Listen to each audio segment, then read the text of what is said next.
Ooh, Yeah. All how right. ominous. So today we're going to have, as far as the agenda is concerned, it's basically our Ward 7 Eugene City Council person, Lyndsie Leech, who will be answering questions from the community.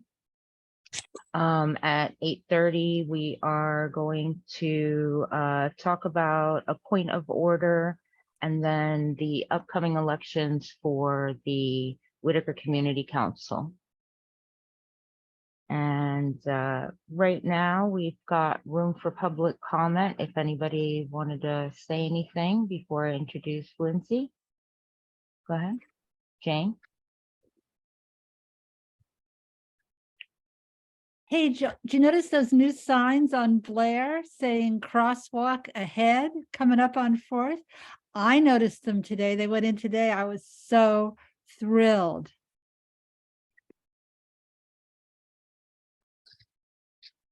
Thank you, Jane. Okay, if there's nothing further, then Councilor Leech, if you'd like to go ahead and introduce yourself. Hi, yeah, thank you for having me. My name is Lyndsie, and I was appointed to the City Council in December, and so I still feel very new, but there's been a lot of very interesting things already that have come up at the council level. I'm sure you've been keeping informed on that. But I'm a mom of 2 boys and a stepdaughter, and I'm the executive director of Well Mama, which is a small nonprofit that provides peer support services to new and expectant parents here in the Eugene area. And so I've been working in behavioral health for, about 13 years at the kind of executive management level in nonprofits. So that's kind of where my interest and experience really lies. What I really would like to focus on during my time on council is ways to get, more mental health providers, certified and licensed in our community to really, fill the need that is there. And, really would like to help address, our unhoused crisis, and get us some more housing, and if at all possible. And yeah, I mean, any number of other things that are needed in our community, really, cleaning up our streets, making sure our greenway is protected, and then listening to folks like you and trying to respond and meet the needs that you are passionate about. So I'm looking forward to hearing from you and continuing many conversations. I hope this is the first of many. So, thank you for having me.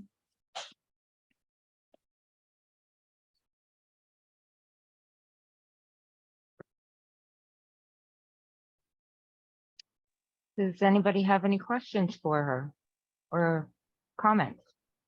As yet, I am not seeing anything in the chat for people who want to ask questions.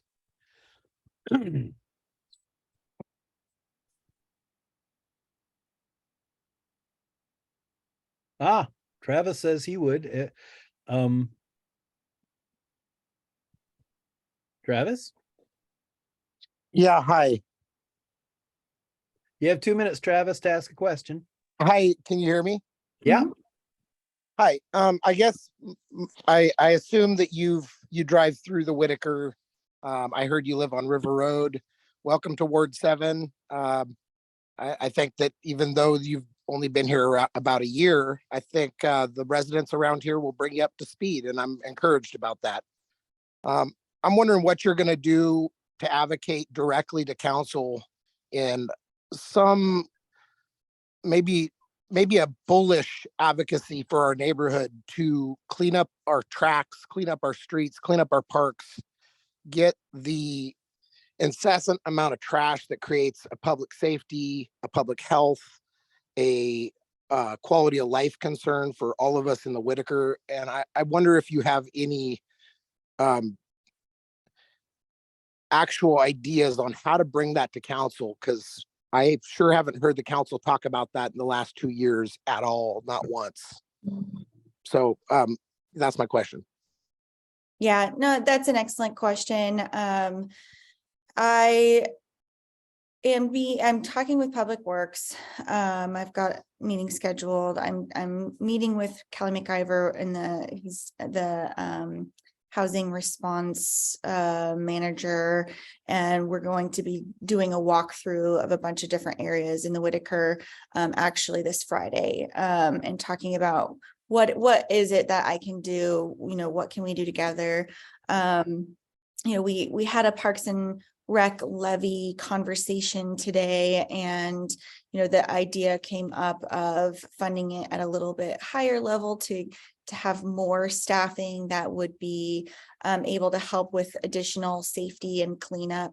That the additional piece did not pass today. I was in support of it. Not that I want to make people, pay extra, but I think that we just really, really need that extra support right now.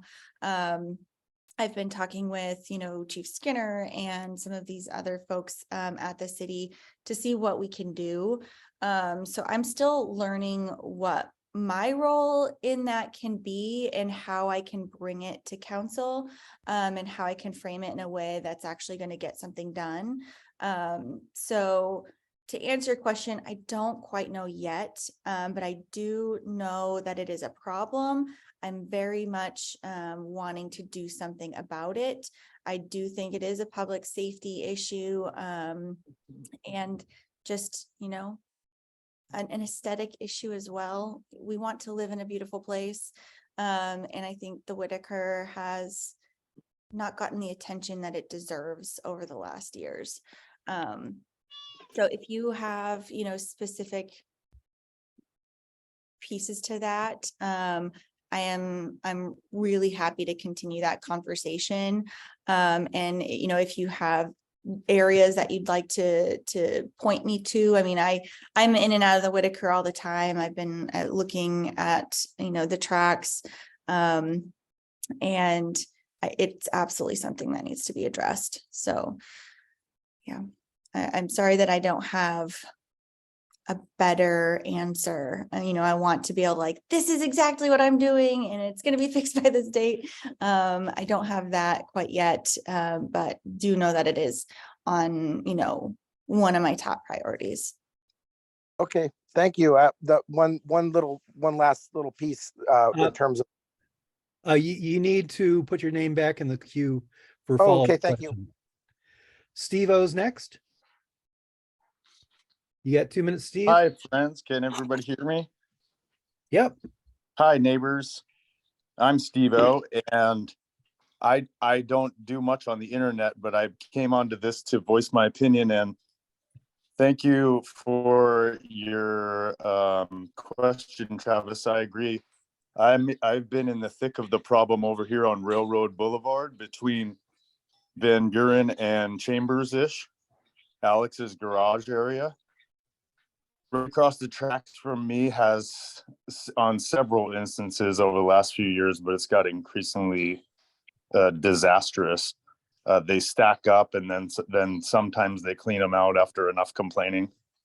But there's been a particularly sinister group that's popped up over here since they washed out Dub J, and recently washed out behind REI and over there, I guess.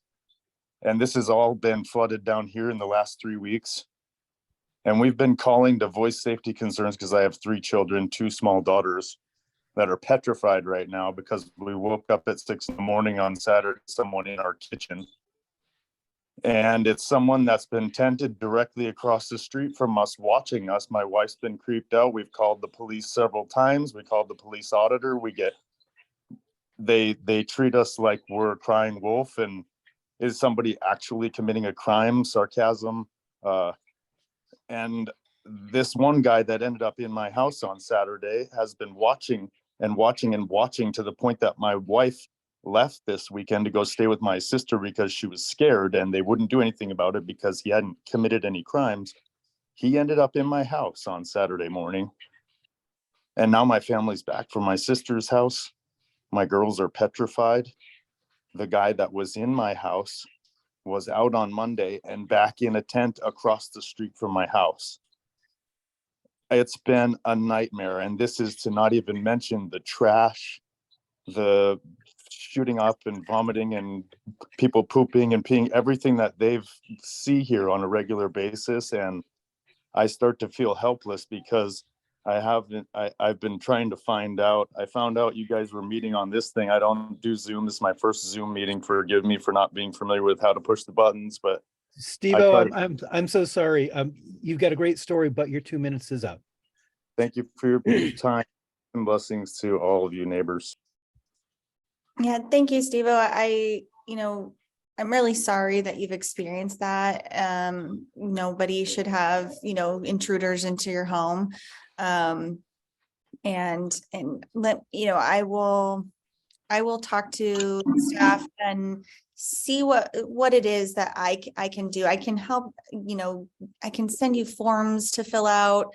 I know people see those, but I know that it's not like the response that you're looking for. And so, I really feel for you, and I will look into it more. And I know that the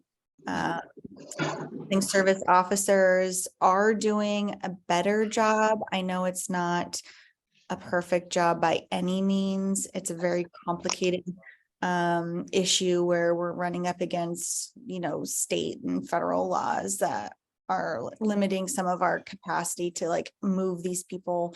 But I do see this as one of our very top priorities of how do we interact together? How do we, give each other dignity? How do we protect our own properties, clean up our streets? But, so all things that I'm thinking about and are keeping me awake a lot of nights these days. It's literally kept me awake. I've been on watch since then. I feel like I'm on watch 24 hours. So I thank you for your service to the community, doing what you do, and for hearing me and my small little pie. Thanks again, everybody. Okay, thank you, Steve. Sue Dockstetter is next. 2 minutes, Sue. Yeah, I have a couple of questions for Lyndsie. It seems to me, I live right across from Scobert Park, so I'm right in the middle of a lot of stuff, and we've definitely seen people OD in front of our eyes there, and have had people try to break into our house. We've had people camping in our yard.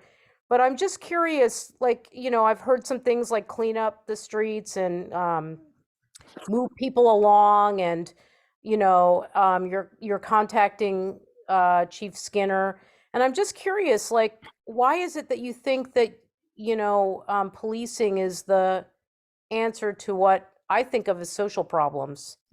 I think of when I see the people in my neighborhood, and I will tell you that I personally brought people who have lived in my home off the streets, who have been living in their cars, and they came and lived with me because they had nowhere to go, on several occasions, actually. So I'm curious why you're approaching the police instead of trying to figure out ways to deal with this situation as if people are not trash or criminals. And I get it. I hear Steve-O. We've had people try, living in our backyard and shitting or pooping, on our sidewalk. But I also do believe that we have to figure out other ways of handling this situation. So I'm asking Lyndsie, why are you contacting the chief instead of, we know that we've criminalized people and they can't even pay the fine. So why are you contacting the police rather than dealing with decriminalizing some of the issues that we're dealing with here? Sue, thank you for stating that, because we have added in these kind of community service type of positions, the housing service officers and the neighborhood service officers who are under the police department umbrella, but whose jobs they are to kind of help these people get into the services that they need. We have a lot of different safe sleep sites that they can help them, get into some of these. They can help them get connected with different nonprofits who can help with behavioral health, with whatever basic needs that they're needing. So I'm sorry for the confusion in terms of, I'm not saying, we call the police to get them, to arrest them, or I see cahoots being mentioned. Yes, like the cahoots is a big part of the system as well. If there's a mental health crisis happening. So there's a lot of different pieces, and a lot of that is, kind of routed through EPD in many ways. It's not the only solution.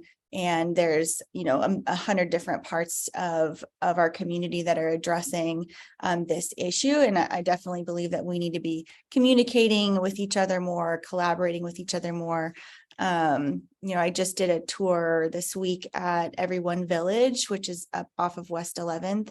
Phenomenal program that I think is really making some difference.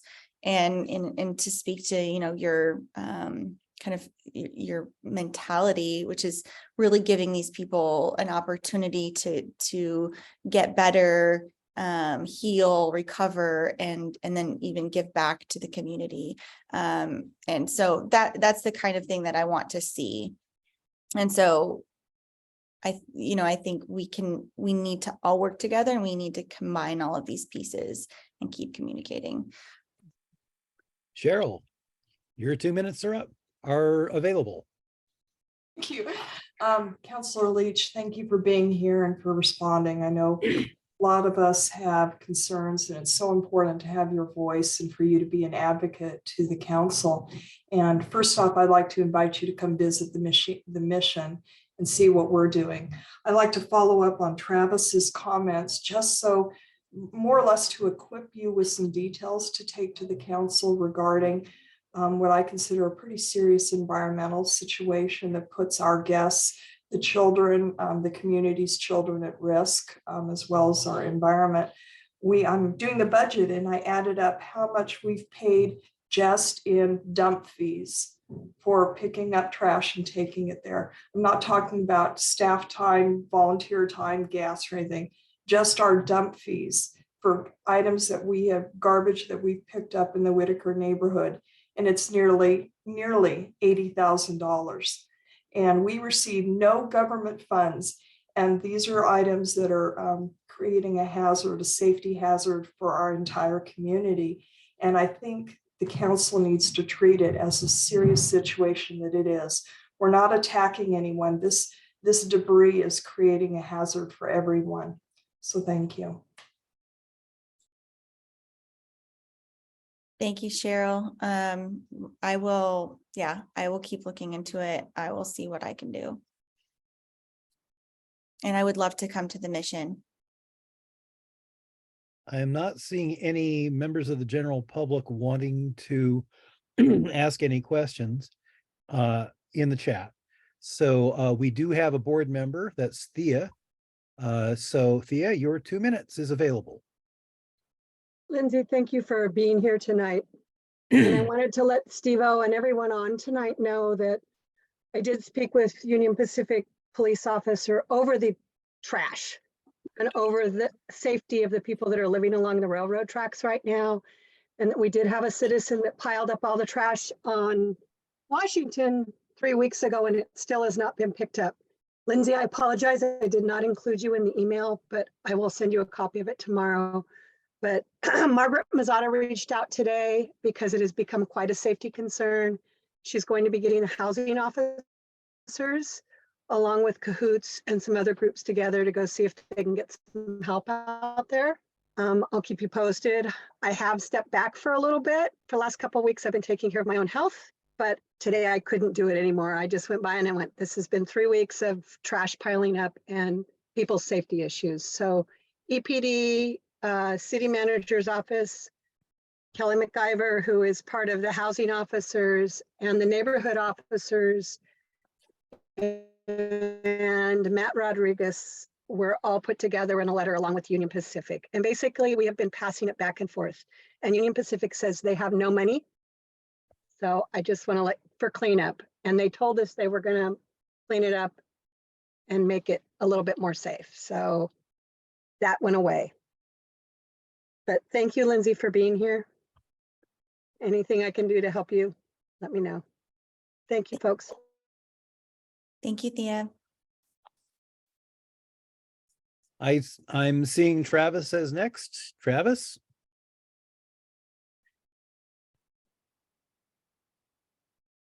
You there, Travis? Well, if Yes, I'm here. Sorry. there you are. It's the mute button. So I've got a question. I'm going to ask you a question as if you're going to be our counselor for another 4 years. And that is, have you read the Whiteaker plan from 1994, I believe was when Ruth Bascom signed it? I have not read that plan yet. Okay, so I would recommend you at least skim that. It's a little bit of a lengthy document, but it's really easy to read the way that it's laid out.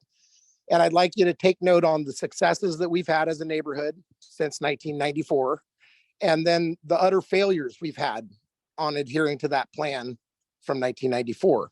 I'd like to bring the point up that River Road is getting a new plan, which is great. They've needed a plan for a long time, as is Bethel, which is 40 years due. I don't want it to overshadow the fact that Whiteaker is 30 years now overdue. So if you're going to be in council for a long time, just look forward to the fact that we do need to address the Whiteaker plan and create a plan for our neighborhood going forward, because what's happening right now is there's instances that are great, like our parks. There are our Rose Garden that has a volunteer situation, and our markets that are happening. There's some great things happening in our community, but there are some things that really, if they're not put in check, we don't have a plan going forward, an updated plan, could really cause just unfixable damage to our neighborhood. We've got to get into control what our vision is for our neighborhood, and then set that policy in motion. And so I do hope that you have a chance to look over that Whiteaker plan and push to council to please look back at that Whiteaker plan and see where we are in line and where we're not in line with that 30-year-old plan. Thank you. Very good. Thank you, Travis. Yeah, thank you, Travis. So I have been involved in, working on the River Road, Santa Clara community neighborhood plan, and trying to push that forward into implementation. It's been such a lengthy process. I know that many people are just so exhausted by it.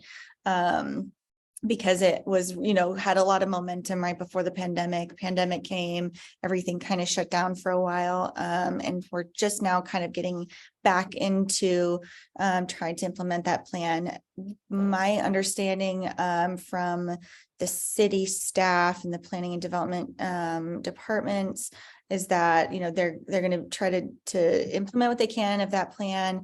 They're going to try to, implement the Bethel plan as much as they can. And then in trying to do that quickly, because the state is really pushing down this idea of citywide planning and the climate friendly and equitable communities, and just a lot of different mandates coming from the state. And so I would think that if we want a Whiteaker specific plan, that is something that's going to have to come up quickly and with a coordinated effort from the community and from you, many of you. And I'd be happy to help start conversations around that and see what we can do about it. Because there's a lot of moving parts right now. Okay, thank you very much. And if nothing else, please follow and direct council to follow the policies that we have already. Thank you. I will definitely take a look at the current plan from 94. Thank you for that suggestion. Andrea Brown. Hi, I'm Andrea. I am a new business owner in the Whiteaker, but I was born and raised in Eugene. This is my community and I've lived here my whole life. So I have a couple of thoughts, questions. One of them being, how was it decided that community service officers were the most appropriate use of funds to help the homeless population in Whiteaker and throughout the city? That would be one question, because it seems to me that maybe anyone in a uniform was maybe not the best choice to do that kind of work. Secondly, I would be curious to know if there have been any studies done in police response times, cahoots response times in regards to the Whiteaker versus, for example, North Gillum, where I live, because since I've been a business owner in the Whiteaker, I've had very little success at getting the police to respond or public safety to respond to anything going on down here. But if I call from my home, up in North Gillum, I have a pretty decent response time. So I'd be curious to know if there's been any studies that have been done in regards to that and why that might be that North Gillum would get a better response from the police department than Whiteaker seems to. Yeah, thank you for your questions. We just had this long work session a couple weeks ago about response and alternative response, and how cahoots, what their response times are. And they had Barry Dunn come in and did a huge kind of efficacy study, and they're looking at, kind of the questions that you're asking. Why are we having, longer response times? Of course, I think the Whiteaker downtown, we have a lot more call volume coming in to respond to, mental health crises, crimes, and the like. Where North Gillum, the officers that would be responding in that area would likely have a lot less calls. So you're probably seeing, shorter, better response times in that area. So this is definitely part of a long, much bigger conversation that's happening. And, the city is going to be opening up a new RFP for cahoots to try to really hone in on what their core mission is, which is to address behavioral health rather than a number of other kind of what they're doing, which is some different types of community response, in hopes that it will help them to actually get to where they're really needed the most quicker. In terms of are police officers the best person to respond? Well, generally no. And I think that's where the community service officers or the neighborhood service officers who are, they're in bright yellow cars and they're not wearing kind of the same type of regalia that police officers are wearing to help with that initial kind of reaction that I think all get when we see a police officer like, oh shit, excuse my language. So I think that's where that came from, the idea of to fund the police. What are the police officers really doing? What's their role? And how can we kind of divide these roles and offer, different types of services in our community? And so this is, I think the response that came from that is we're going to divide, give them different titles, give them different, abilities to respond. So that's what I know at this point. So We do have Chief Skinner here. who would like to weigh in? Oh, great. Thank you. Hey, good evening, everybody. Sorry, I'm doing double duty, taking a 13-year-old to basketball practice, and thanks for the invite to listen in. And really, I was just going to listen this entire time to get a better sense of the things that are going on. And generally speaking, I get well informed on the things that are going on in Whiteaker just because of the amazing relationships I have with some of you that are on this call. First thing I'd like to do is I want to make sure I get an address for the gentleman that talked about his issues, to include the person that was in his house. And I missed the location, the specific location on that. And I'm happy to take a look at that and maybe get some resources out there as early as tomorrow to take a look at some of the collateral issues. So if somebody could put that in the chat, it's comfortable putting that in the chat, that would be awesome. And I'll do that. With respect to some of the questions that have been coming up, what I will say is Councilor Leech and I have met, and we've talked a lot about the system that we're trying to put in place. And so sometimes the vernacular we use gets a little bit jumbled. So to be clear, community service officers do not respond to homelessness. These are non-sworn, non-gun carrying staff that respond to lower level calls for service that are typically criminal in nature, but don't need an armed response, like a cold theft or a cold burglary or something like that. So we use those to help with our call response. They do not respond to homelessness related issues. Our neighborhood services officers do, and those are the ones that Councilor Leech were talking about that are branded very differently, look very differently, and are trying to get those folks the resources and maybe into some of our safe sleep sites if they're willing to go there. The only time our officers would respond to anything that's homelessness related is if we have criminal behavior that's been reported that would need that type of response, up to and including trespass, where somebody has been found to be trespassing on private property and a property owner as a victim has called us and asked us to respond. And then our housing support officers, which are sworn police officers, are working to help create a safe environment for our neighborhoods service officers, because oftentimes they go in to try and manage some of the larger encampments around bringing services to them, and they're met with acts of violence, edged weapons, and it's very unnerving for them to not have some level of security with them. So we try to support them in that way. But we are not responding to homelessness unless there's a criminal nexus with our sworn police officers. We have, in fact, done a study around our response times and the areas of our city that see response times, because since from the moment I've gotten here, I've heard the notion that we respond more expeditiously to, for instance, South Eugene than we do to other areas like West Eugene. And the data would suggest that that's not the case, even though I can honor and appreciate people's perception around our response time, because I know that it's not great and we're trying to improve that, but it's been a challenge to get the staffing to be able to do that. Currently, we are down 26 police officer positions. And so we're working hard on doing that. But yes, we have done that study. We have the data that we would have to dust off to show response times from around the city.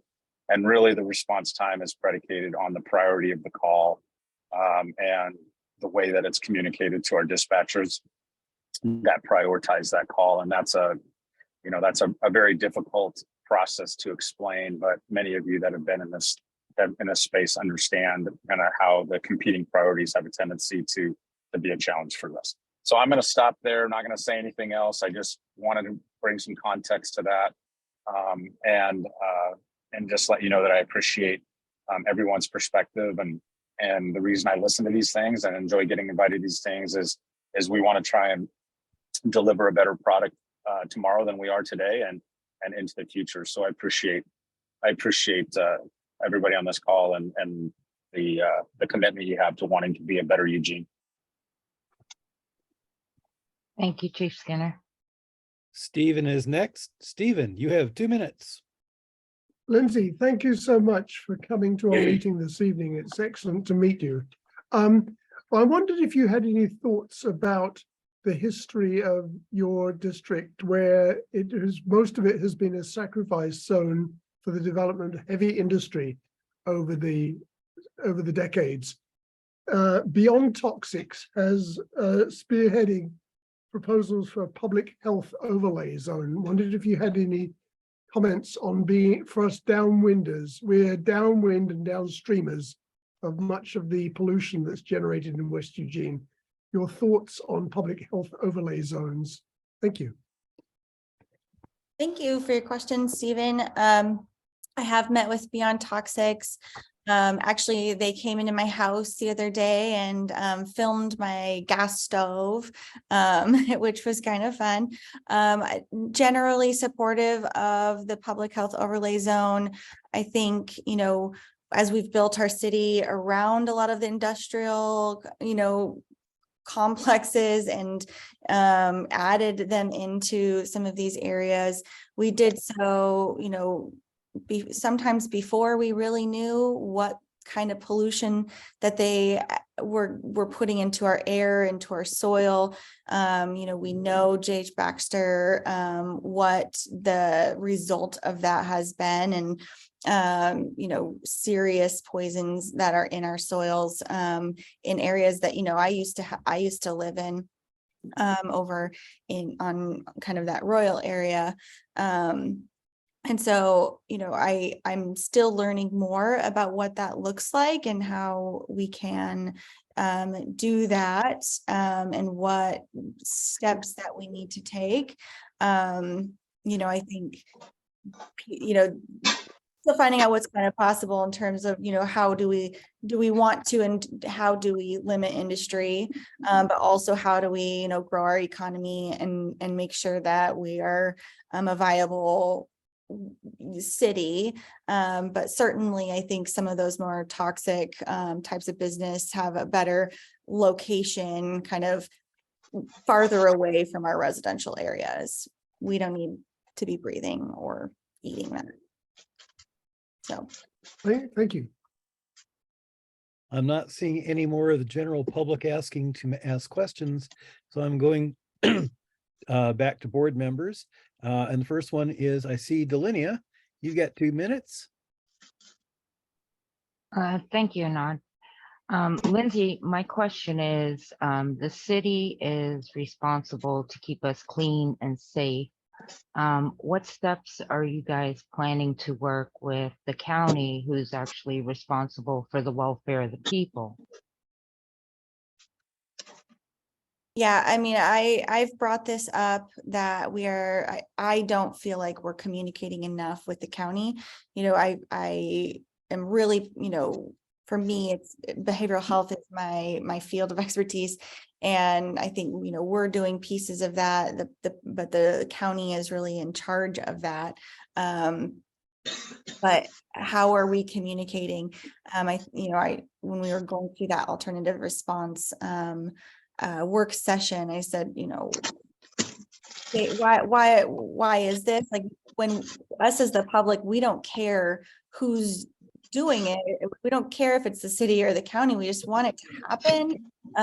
We just need someone to be able to respond to us. And I feel that way about, you know, all of these aspects. And so I have a goal of helping to facilitate that collaboration, because I don't think we can do these things in silos. And maybe that's naive, I don't know, but I'm coming into this not having experience in, you know, government, but I see where that gap is, and I'm hoping, hey, can we open up these communication channels better? Thank you. If I answered that as Travis, you have 2 minutes. Yeah, just a quick one. The gentleman, Steve, who experienced the home invasion robbery, or I guess it wasn't a robbery, but it was whatever it was. It was a home invasion. I placed all the info. He gave me permission to put his info on the chat, but I couldn't find Chief Skinner on that. So I just want to direct him to if he's still here, to the group chat. It's all the information he needed. It's under Chris's iPhone. I've already emailed Steve-O's information to Chief Skinner. Thank you, Travis. Okay, great. Bye. That's great. Okay, another board member. I see Gail, you've got 2 minutes. Thank you, Anand, and thank you so much, Lyndsie, for coming and speaking to us. My only question is, as you've no doubt noticed, your district is very strangely shaped and stretches all the way up River Road and encompasses the neighborhood that we represent, the Whiteaker. I'm wondering, what is your plan to be able to address the disparate needs of such a ridiculously strange district? Because it's been a challenge for your predecessor. And if you're going to be successful in this position, it will certainly be a challenge for you as well. So I'm curious to know what your thoughts are on that. And thank you again for speaking with us tonight. Yeah, absolutely. I mean, it's a huge challenge. Such a diverse ward, and I don't think that there's any really good answer. But the thing that I've been really trying to do is be very available for communications, and this coming Saturday, and once a month on Saturdays, I'm down the road, just down the street from me at the happy hours kind of community room at the countryside, having a place that's kind of like open office hours. You can come, you can talk to me. We can debate about some of these issues respectfully, really just putting it out there. Like, I am not always going to vote how you want me to vote, but I will listen to you. I will take your opinion into consideration. And then I will vote how I feel like is representative of my values, but also of, it's hard to say what the majority of the ward's opinions are, but what, the ones that I get, the voices that I hear, I'm trying to represent. The other night, Emily said this job is representative and also being a leader. And so I'm definitely taking that kind of to heart, and really trying to listen and respond to the immediate needs and the long-term needs of as many people as I can. Really my heart is in helping us all achieve a better quality of life. So I've been really vocal and putting a lot of pressure in terms of the Zippo noise, and trying to push that ordinance, trying to meet with as many people as I can to address those critical needs. So, I mean, until the ward gets reshaped or something, like that's the best that I think that anyone could really do, because it is just very interesting. So if you have any ideas for me, please let me know how I can, better engage and meet everyone's needs a little better. So yeah, like I said, I'm new, and I'm going to keep learning and growing and hopefully getting better every day. I am not seeing any other people asking to ask questions in the chat. Well, I'm going to ask one. Very important question. What are you doing to take care of yourself? Thank you for that question. It's definitely been a big task to take this on. Being a full-time worker, mom, and counselor is a lot, and I spend a lot of hours doing all of those jobs. But it is definitely work from my heart and my passion, and so it's given me a lot of energy to help the community and to bring forward some things that really need done. People have been telling me that I'm very courageous, but I don't know if that's the word to describe it, but I'm not afraid to do the work. And so that's kind of the mentality I'm taking. And so part of self-care is doing things that you're passionate about. So even if Even if that means a lot of long nights and many work hours, it's still very much, part of the balance that I'm trying to achieve. But definitely I should sleep some more. So thank you for that question. Good idea. Do get enough sleep.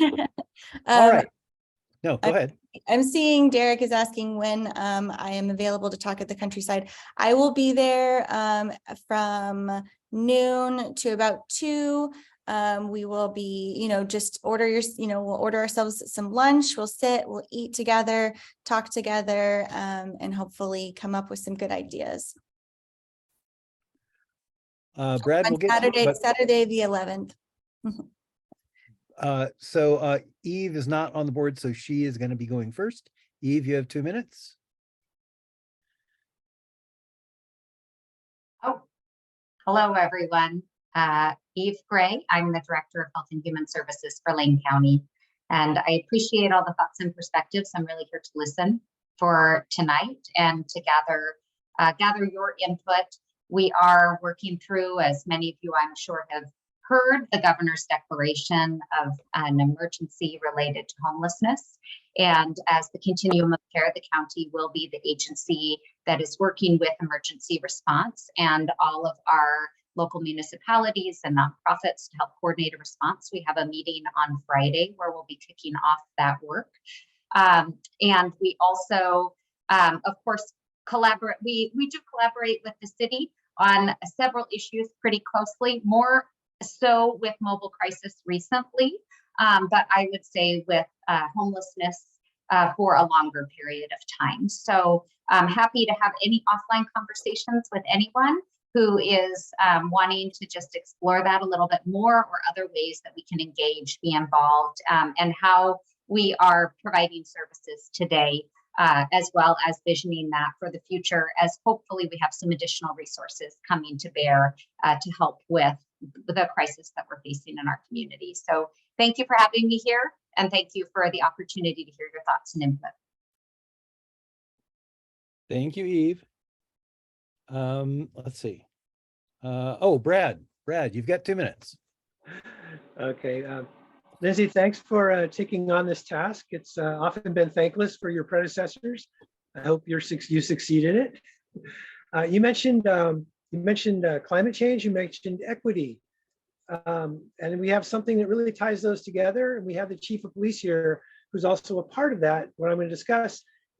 In 2012, when our current city manager was head of public works, Eugene was among the leaders in the nation in people using their bikes to get around. We had a little over 9% as our bike modal share.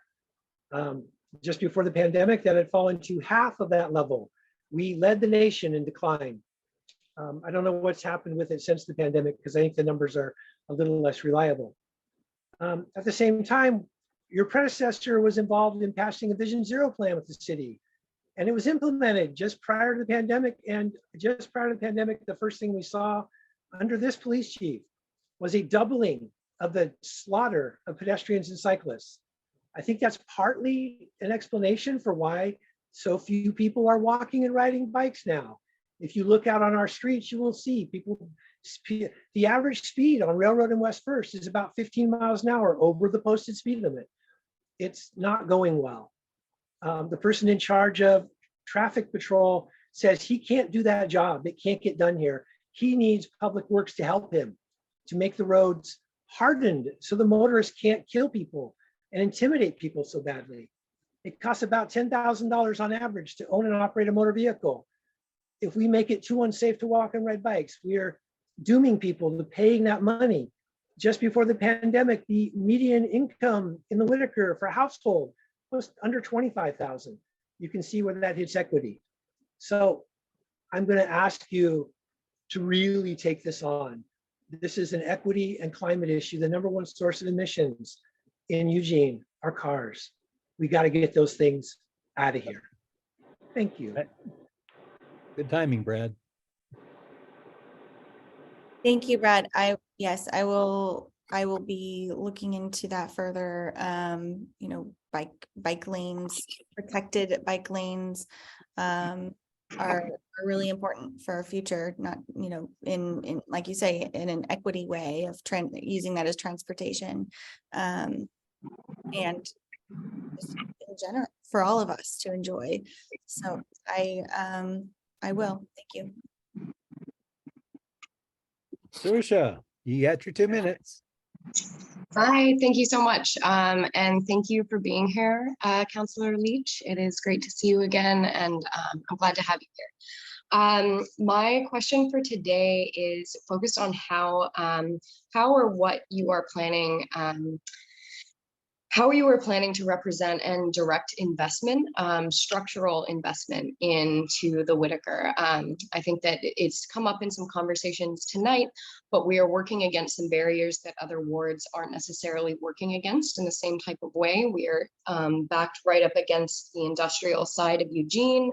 On the other side, we have the freeway that comes down right across 7th, and that's not like directly the boundaries of Ward 7, but it's pretty close to what those boundaries are. And so we are working against you know, planning and infrastructure that has been put in place this way. And, you know, especially with the train tracks as well, we're kind of fenced in a way with infrastructure that makes it more difficult for us to access resources, and makes it more difficult for us to grow and thrive in the same way that other neighborhoods are across the city. And so with those things in mind, I'm wondering what steps or what like plans, or if you kind of like are thinking about those things of how do we redirect investment in our infrastructure to counteract city planning that has put us in a position where we do not have the same legs to stand on as other neighborhoods do. Thank you. And it's nice to see you again as well. You know, I do think that comes back to that conversation of the neighborhood plans, and being really engaged in that, in the planning effort, and making some noise at with the city staff, and really being involved in how do we want to see our neighborhood in another 10 to 20 years. And so again, you know, I'm a month into this job. I'm still learning, still, you know, still getting like initial briefings from staff.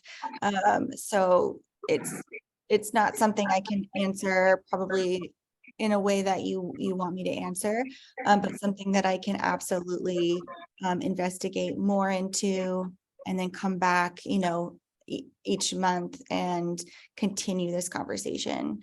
And I'm absolutely happy to do that. Awesome. I appreciate it. I think that's pretty much all that I need. I know that there are no easy answers to that, but more just having it on the horizon that, you know, that these are planned obstacles. These are city planned obstacles that we as a neighborhood and ward are kind of working against. So having support back into that planning and investment in infrastructure, I think is really important. Thank you so much for being here, for all your work. Appreciate it. Thank you. And yes, I mean, I do agree. I went and visited a constituent over on North Polk, and showing me kind of the dirt road that's an access point in the middle of our city. And I'm just like, how is this even here? Why have we not paved this? So we absolutely need investments in infrastructure in the Whiteaker. I 100% agree. Just haven't quite figured out how to get there yet, but I will learn. No more people are in the chat at the moment.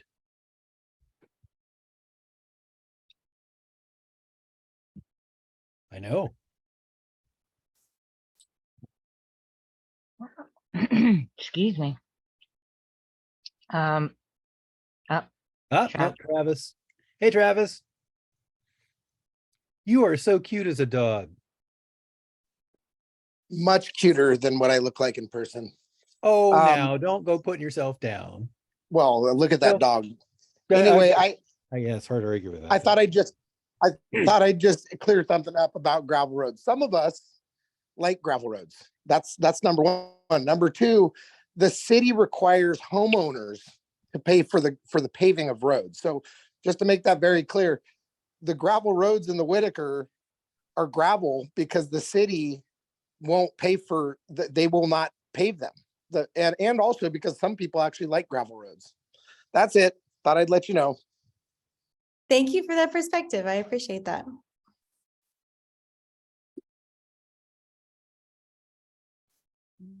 Do we have anybody else with any comments, questions? Park, you didn't have any questions? We were invited here because of the nonprofit that we have, but I think that Lyndsy's proposal will take a little bit longer than 2 minutes. Okay. Thank you, Park. All right. So, if that's all we have for Lyndsie, Lyndsie Beer? yes, Lyndsie Beer. Go ahead, Lyndsie.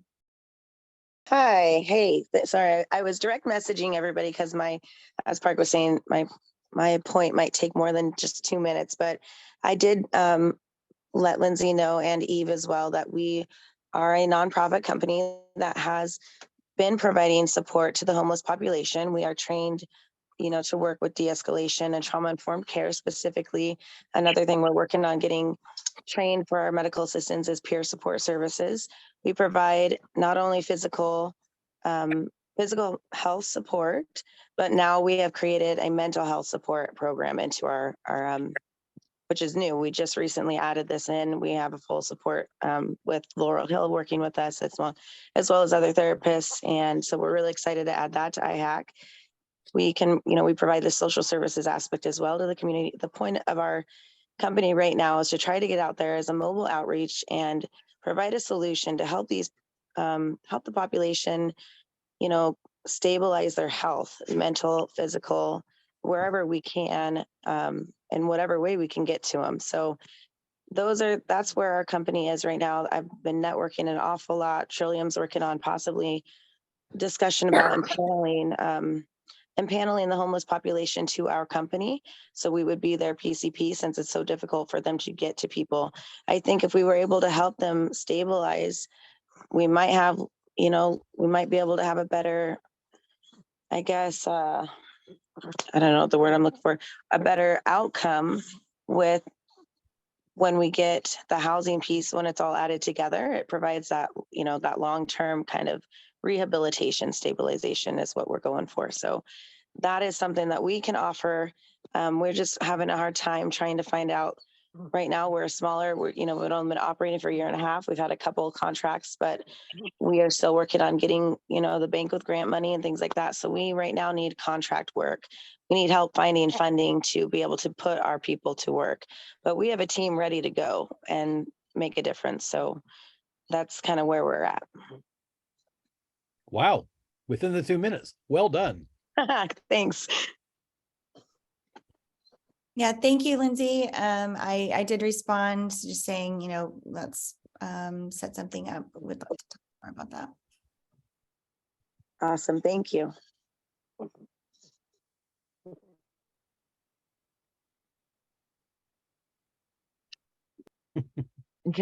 Andrea, did you have a question? Andrea? Not so much a question as just a comment. I put it in the chat. I don't need to go into detail. Got it. Thank you. Yeah, Andrea, I mean, so the city doesn't fund mental health.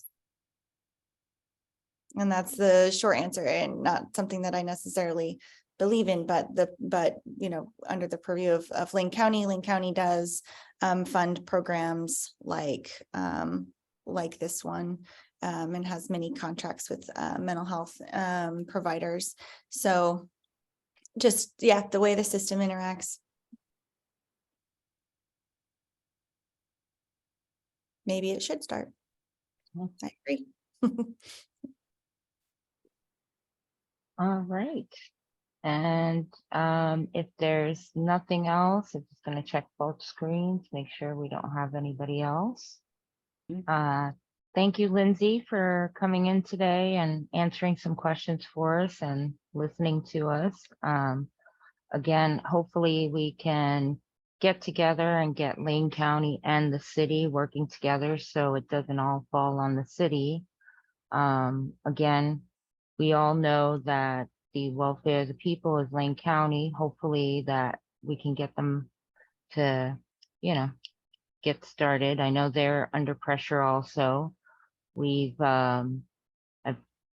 sent them a few ideas as far as mental health strains. They, communicate with the Oregon, the university, see if we can get some students involved and maybe get them helping. But yeah, thank you so much for coming today. I appreciate you. Thank you so much for having me. And I will be back and always happy to email.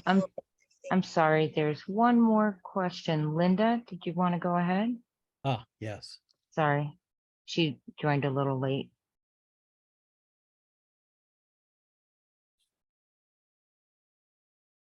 Linda, do you want 2 minutes to ask a question?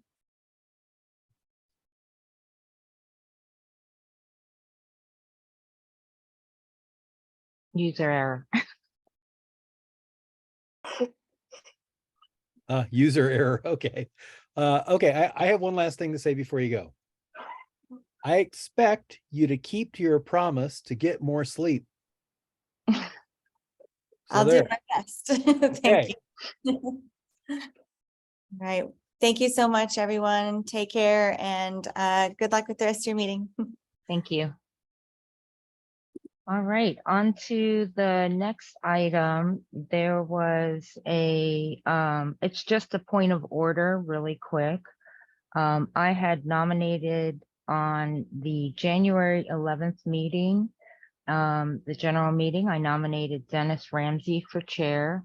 Just a point of order, checking back on our charter, that just needs to be stricken from the record because looking at the charter, it states you can't do the nominations until the month prior. So the month prior will be in March. Some upcoming information about the elections. Everyone, if you haven't yet signed in with Claire and sent her your address, so you have the option to vote for your new board coming in April. Couple of important dates to remember. On the 15th, I will be doing a meeting at 7 o'clock. Look out for an agenda. It's anybody who wants to learn about being chair, contact information, things like that. Important dates. The next general meeting in March 8th, it's going to be about elections. Our elections are going to be a hybrid. Thank you to the Eugene mission. They are gonna go ahead and provide the space for us for in-person. So if anybody wants to go down to the mission and vote in person, they can, or you definitely can vote on online or with our Zoom. The meeting, like I said, it's going to not only talk about the workflow, but we're also asking for volunteer help at the mission to help people sign in and just make sure everything's flowing correctly.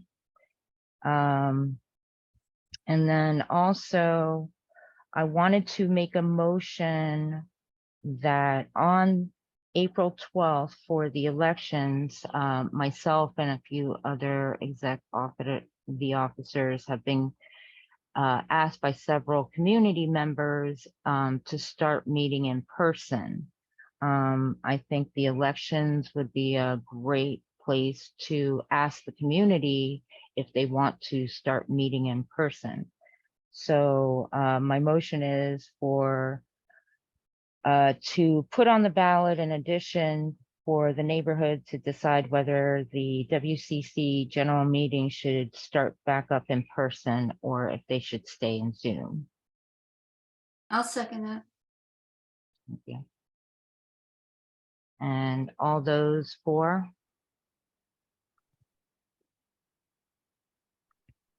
Are we not going to have any discussion about it? Oh, I'm sorry. Thank you, Margaret. Go ahead.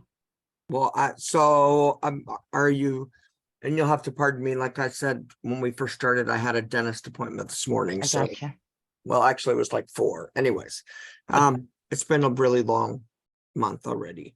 So do we have a place that we will have the meetings at every month that's committed?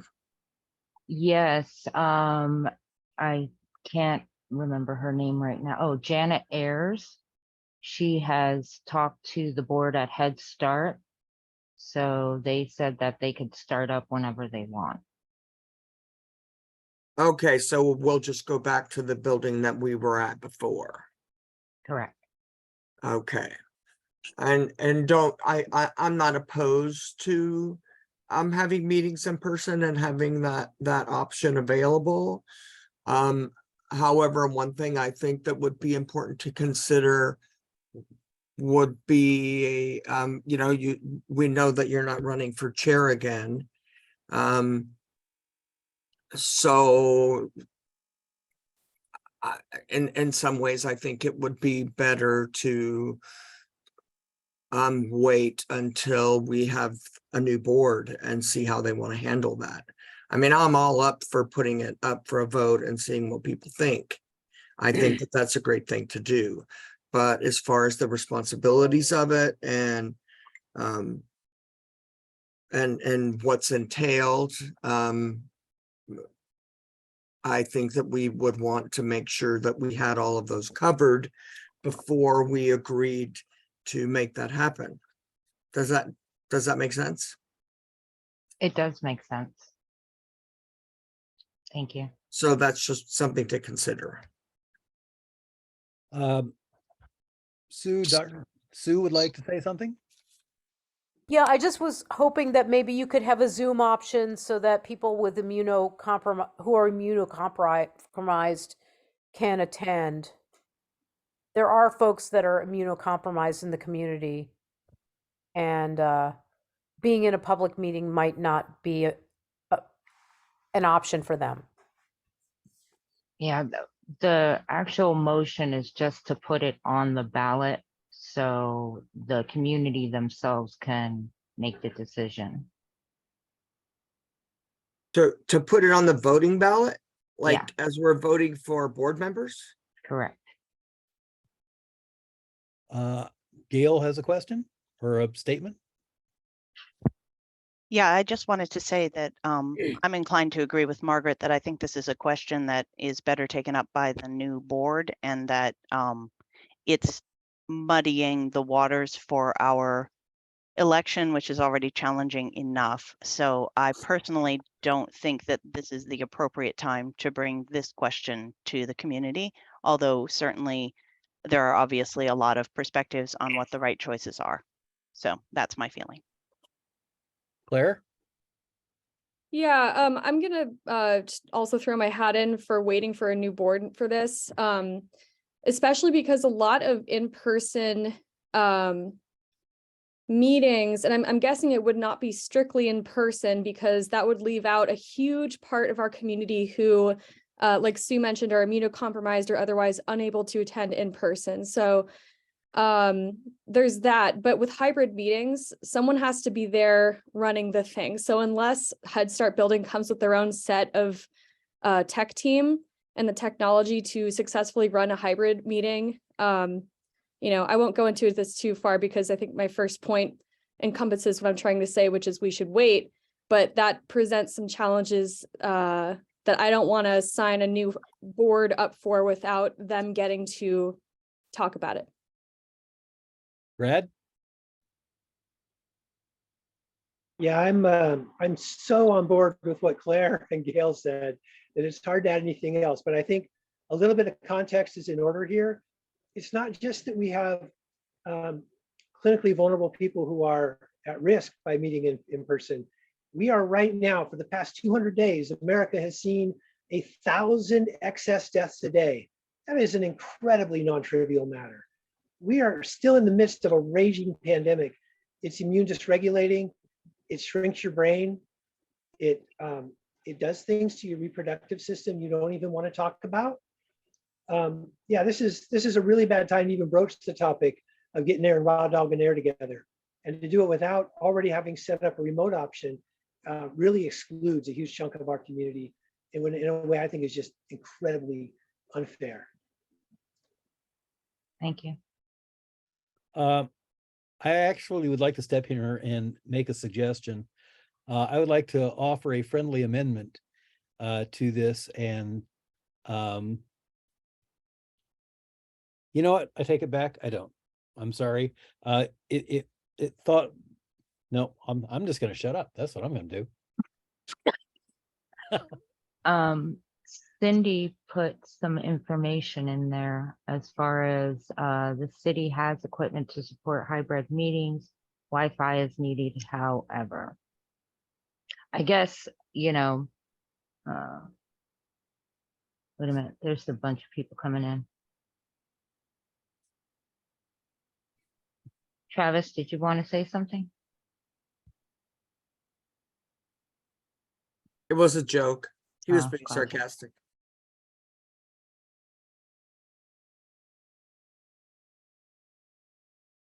All right, any further discussion? Did I miss anybody? I feel like I missed anybody. All right, those in favor to put it on the ballot, raise your hand.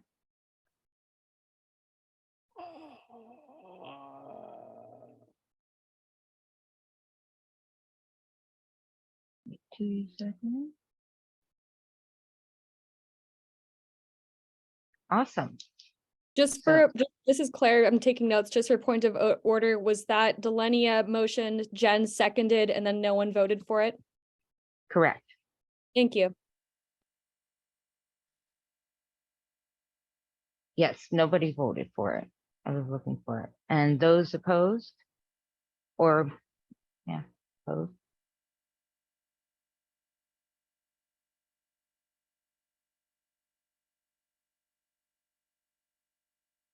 Keep your hands up, guys, sorry.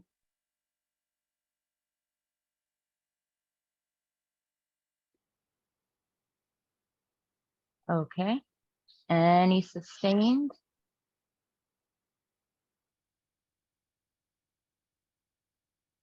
Okay, it looks like it's going to wait till the next board. Awesome. All right, and let's see. I believe that's all we have for today. So March 8th is going to be our next meeting. Again, the 15th, doing a little special meeting. So if anybody wants to learn what it needs to be, chair, contacts, all that good stuff. I'll put it out on the Facebook and then also put out an agenda for it. So I think we are done unless anybody has anything else. I just want to jump in here quickly. It looks like Linda, I saw your comment in the chat. I think you might have joined after that topic was discussed earlier in the meeting. I could be wrong, but we talked a little bit about the refuse piling up around the tracks, and Councilor Leech talked about that. So if you want to visit our recording, we have that up on our YouTube site. I can post the YouTube link in the chat if that would be helpful. And I believe the recording will be up tomorrow earliest, unless it's later today. Okay, thank you. It'll be up tonight. All right, and then Millie, is it okay if I send this to Claire? I'm gonna send that to Claire.